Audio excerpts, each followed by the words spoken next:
Welcome to a new camera review, this time around the Oppo Find X6 Pro, so let's get started.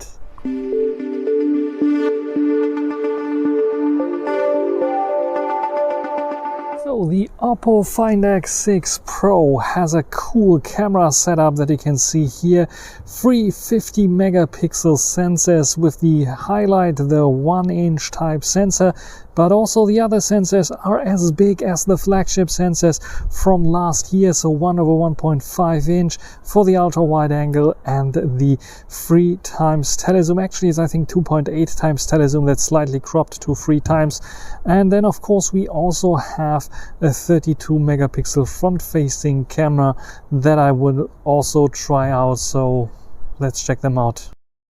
So this is a front-facing camera of the Oppo Find X6 Pro, and what you can see immediately eventually is that the resolution is only 1080p, so the usual illness of Chinese manufacturers only offering 1080p.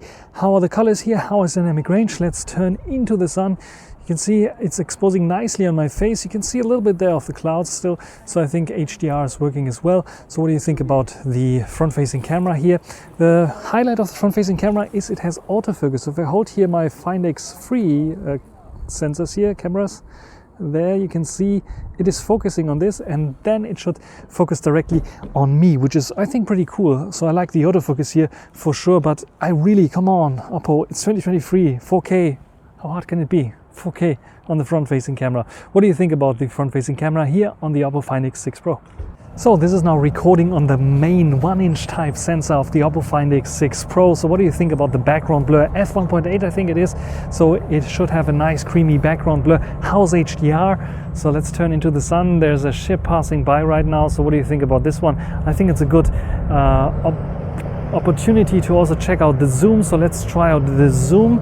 We only have a zoom slider here on the Oppo sadly, so I cannot like zoom in directly, so I have to slowly zoom in here. Now at 2 times, now at 3 times. It switched lenses as you can see here, and I can go up to 10, 15, 20, 18 times actually. So this is what you can see here. You can see the number there clearly. I think it doesn't look too good. Let's go back to 10 times, because I think 10 times, we have now reached 10 times. 10 times is still okay, I would say. So what do you think? You can read everything nicely, see the ship passing by, and yeah. Then we can also see in the distance eventually. Can we zoom in a bit further? Can we read anything there? 18 times. I think 18 times is stretching it a little bit. I think 10 times would be also good enough. This is 10 times now. As you can see here, nice and clear. 4K 30 without any issues. Also, I can go to the ultra wide angle as well, 0.6 times actually. So this is the ultra wide angle that we have here on the Oppo Find X6 Pro. What do you think about the camera quality, about HDR, colors and stabilization at 4K 30?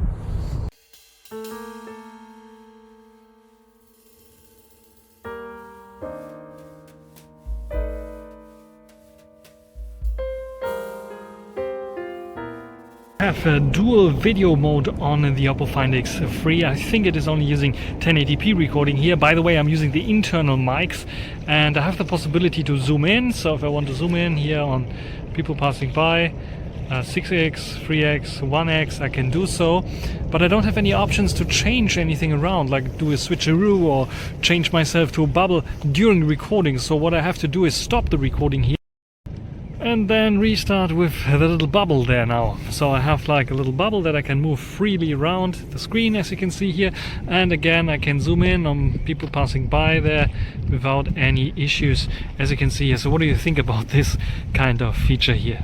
So this is now the movie mode on the Oppo Find X6 Pro, and the cool feature about this one is, as you can see here, we have 21:9 aspect ratio, cinema aspect ratio, which looks pretty awesome, I would say. We have lock support, we have I think 4K support, as well as the possibility to set our focus to lock or our exposure to lock. So I have my ISO set now to a fixed state and my shutter speed to a fixed state, so I can change this whenever I like to, so we don't have a big exposure change when I'm like going like left and right. As you can see, we have overblown highlights for sure. This is what happens when I have my exposure locked here, but it has some good nice features because this can be used for cinematic videography. The only thing that I'm missing here might be like the possibility to apply some LUTs in camera or on device itself, so when I'm recording in log mode, that I can grade it directly on the device and I don't have to move it to a computer of some sorts to grade the footage. So what do you think about the quality here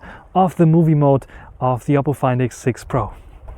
So this is a recording in Dolby Vision with the internal mics on the Oppo Find X6 Pro. It's a bit windy and I think it's starting to rain, so we will see how good the mics are picking up my voice, because there's a microphone on the back and there are two microphones on the side as well, so it should do nice with noise cancelling. What do you think about the Oppo Find X6 in Dolby Vision?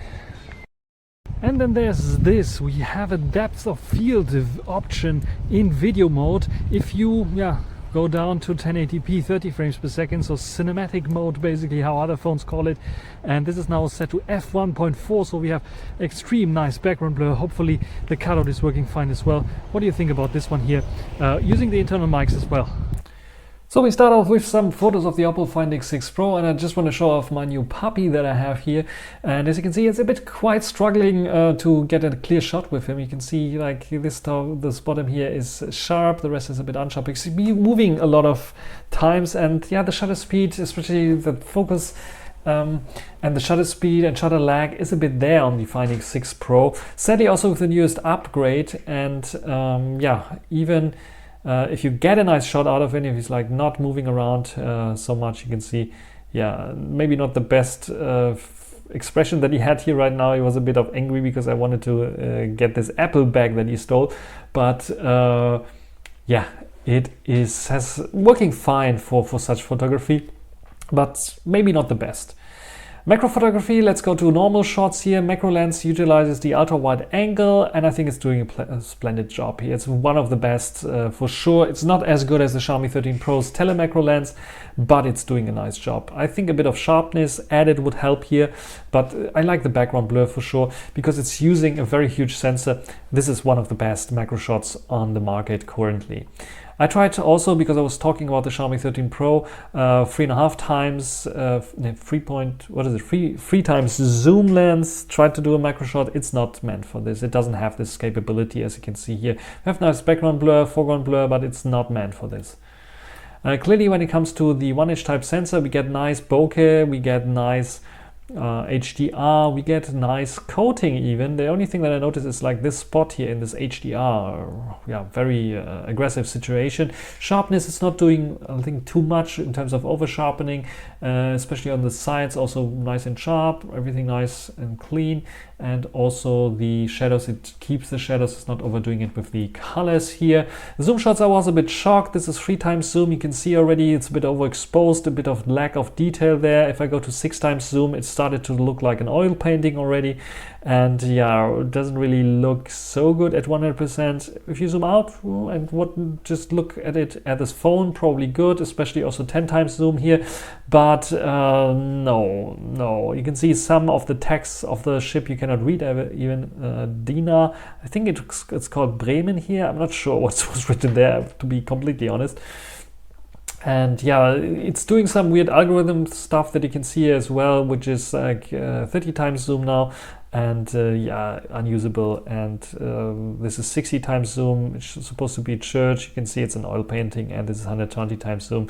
We just would crop in 100%, share it online. No one would know what this is, so forget about it. Then don't be scared. This is a 3 times portrait shot. Just have to try it out. I didn't have my selfie stick with me, but just for you to try it out. As you can see here, has some issues here with the hair, adding the bokeh, the fake bokeh, but here they have the nice rendition from the foreground going to the background, even a bit more blurrier. Maybe not the best in terms of processing here, but I think it's doing a fine job for portraits. I think I would like this for portraits because my skin color is also nice and no issues there for portraits. The X-Pan mode, I'm a bit disappointed. I like this dramatic kind of effect that you can get with this wide angle shot. But yeah, details poor and over sharpened, forget about it. Just use the panorama mode. Just if you have the time, just use the panorama mode, much better. As you can see, using the 1-inch size sensor. Of course it is having issues. We had like here dark clouds and here we have the sun, so I wanted to catch it, but it's impossible because it's like not changing its exposure when you're recording these panorama modes. So it's taking the exposure from there to here. If I would have taken this from here, it would be like dramatically dark in here. Maybe I should have done this anyway. Detail levels, everything very nice and sharp, no issues at all.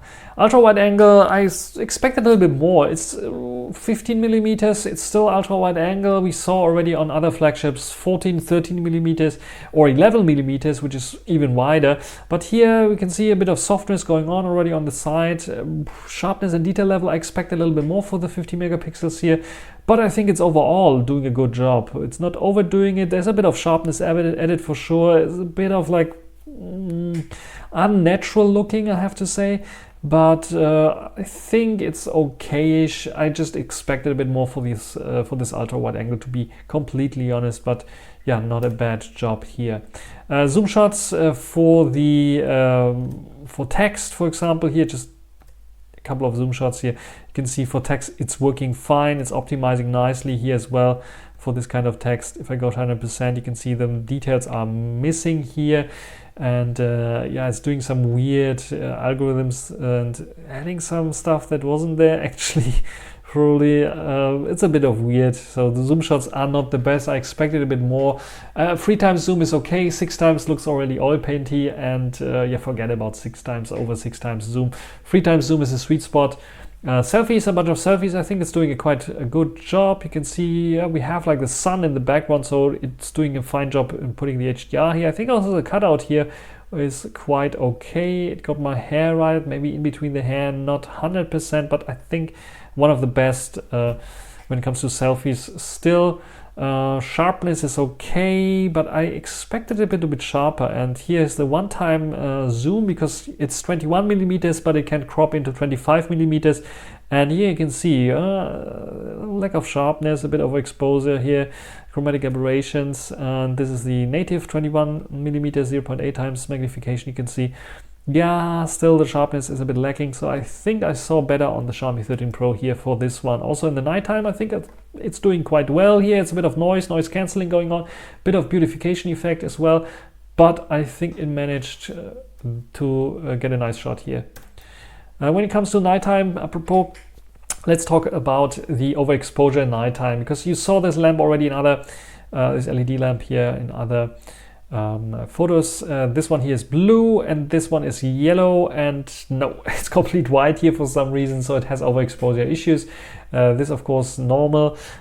Detail levels, can you read anything? Can you read the Sony there? Can you see that there's even a Sony camera or the Fujifilm? Can you read it? I have issues there, to be honest. I expected a lot more for the 1-inch type sensor in night mode.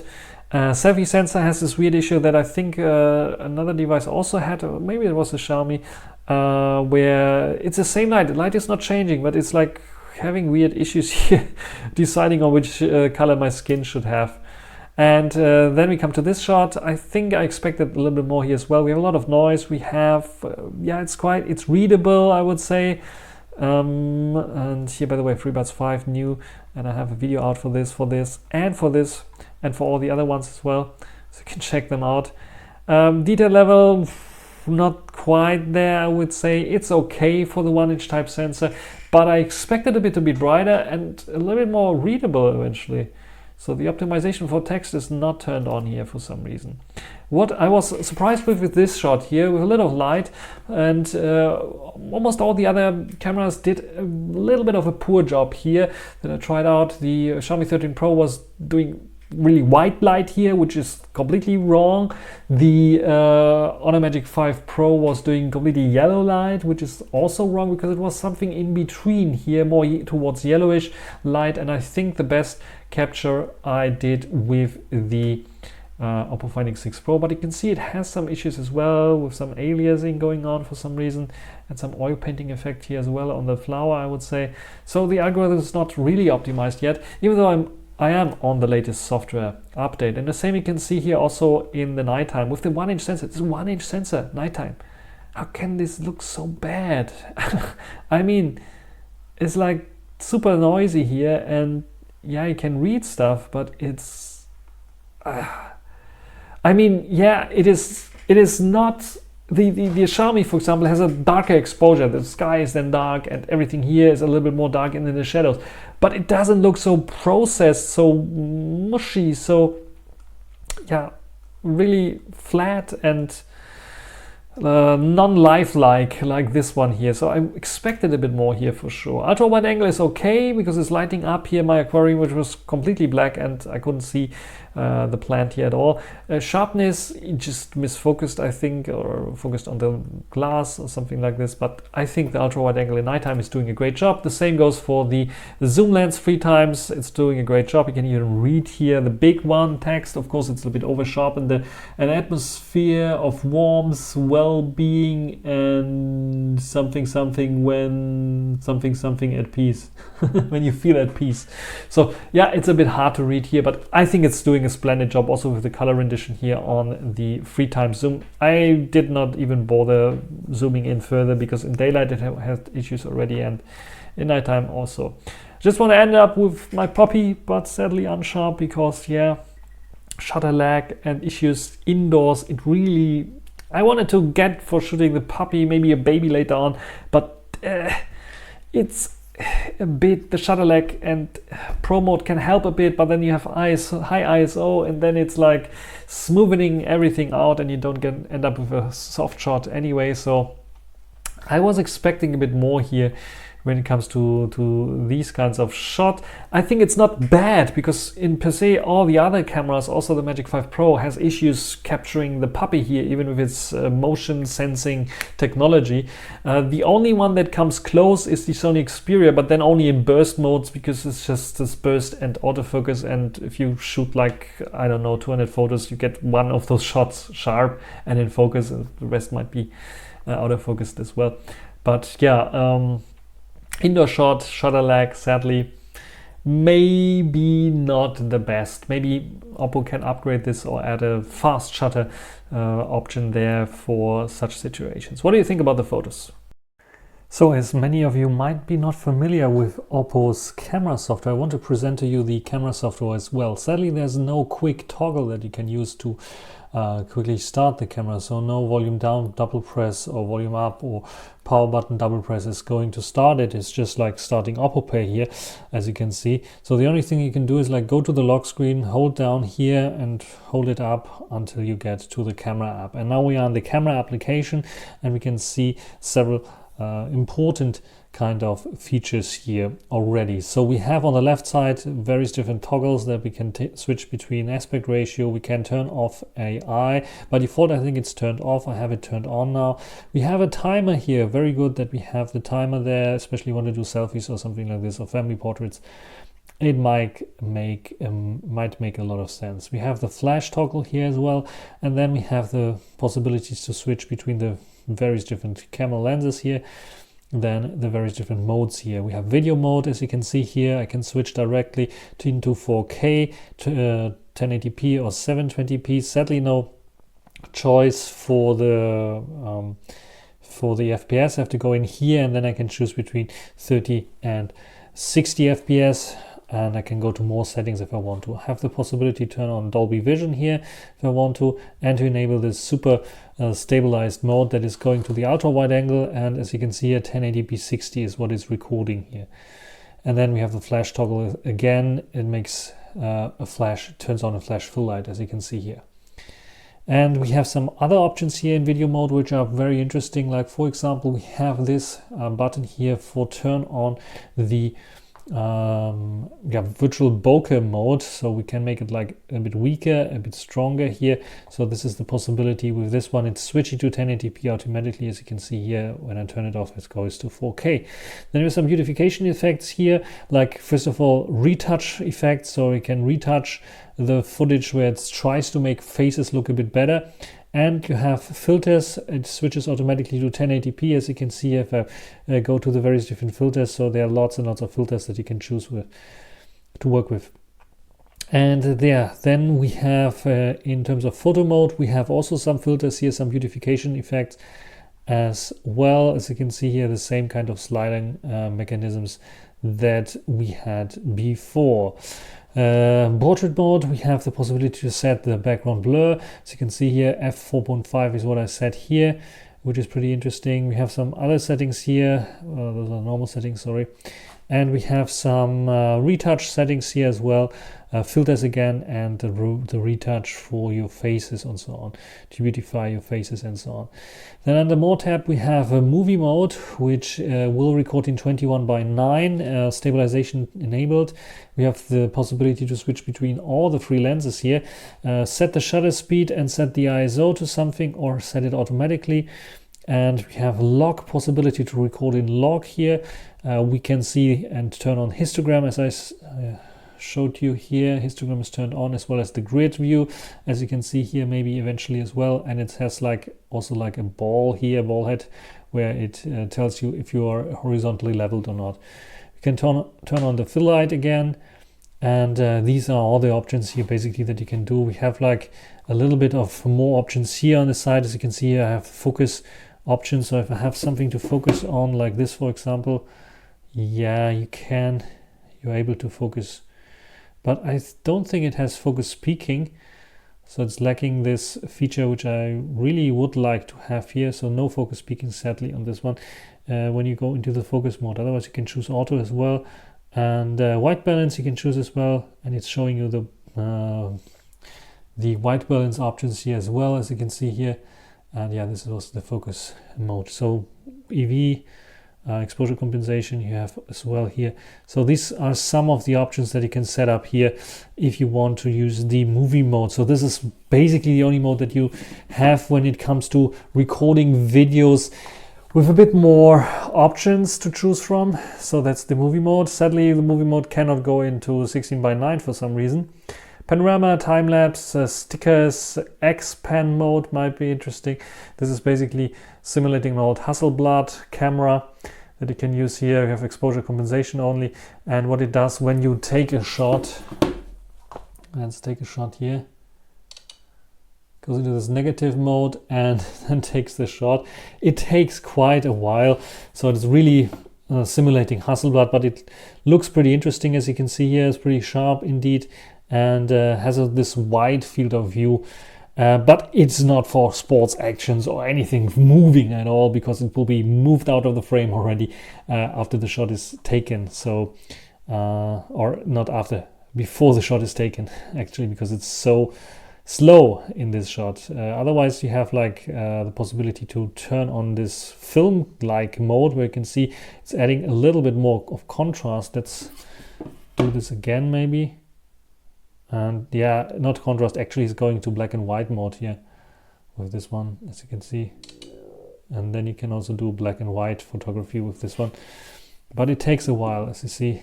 And yeah, this time it didn't focus, but yeah, this is how this mode works. Let's go back, let's go to more. We have night mode, which allows us to take night photography with all the lenses, even 6 times magnification. And we have some filters here as well that we can use for night mode, specifically like golden, like warm and cool, like pink and teal, and night city. So very interesting filters for the night mode. Then we have slow-mo. Slow-mo options here are going up to 480p, but then I think only at 720p, 240p at 1080p. There's no 4K option here for the slow-mo, which is a bit of a downer. Then we have dual video mode, which looks like this. You have various different options here to choose from. I can also choose like this. I can move myself around the way I want to. I can have the zoom shot here as well. I can have beautification on if I want to have, can have it side by side. So this is also a nice option. And how do I get back? I have to really go out of the software to go there. I can press X. So dual video mode, we have a text scanner as well. So this allows us to, photograph text. It's going into macro mode as well if you want to scan some text, so act as a scanner basically. These are all the modes here. AI ID photo, if you want to make an ID photo. I think this is for the Chinese passport, but could work internationally as well. Gives you a nice introduction. And more and more people are doing this, so it makes sense to do ID photography, being able here as well.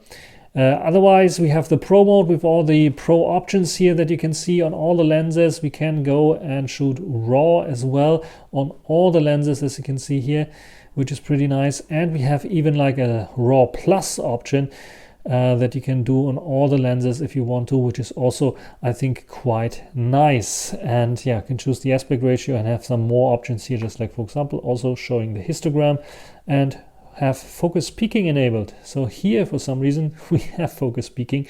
Not sure why it's missing in the movie mode. But nice to have this. And I would like this to have also a video mode here, so I can shoot 16:9 videos with this, but sadly there's no video mode in Pro mode. This is my quick tour through the Oppo camera app. What do you think about the features of the Oppo camera? So what is my conclusion of the Oppo Find X6 Pro that I'm recording here right now with? So I think that the Oppo Find X6 Pro has great potential in terms of hardware, but the software is still a little bit lacking. You can see it in the videos, not always the best in terms of quality, I would say. Especially the zoom lens is a bit of a disappointment, I would say, especially for this large of a sensor. It should be a little bit, I don't know, have a little bit longer reach or have a little bit like more quality towards it. The ultra wide angle is fine and the main sensor are fine. The telezoom lens is something there 3 times definitely for portraits, but then it has to work nicely together with the software, and this is a huge issue, especially when it comes to dim lit situations, I would say. The shutter lag is also a bit concerning, I would say, and forget about the front cam. The front cam is not flagship worthy, even if it has autofocus and face detection autofocus in this case. It is not always sharp. It's soft in most cases, and it's not good looking actually for a flagship phone. I saw much better on other devices already. So what do you think about the Oppo Find X6 Pro? Hope you enjoyed this video. Until the next time, bye.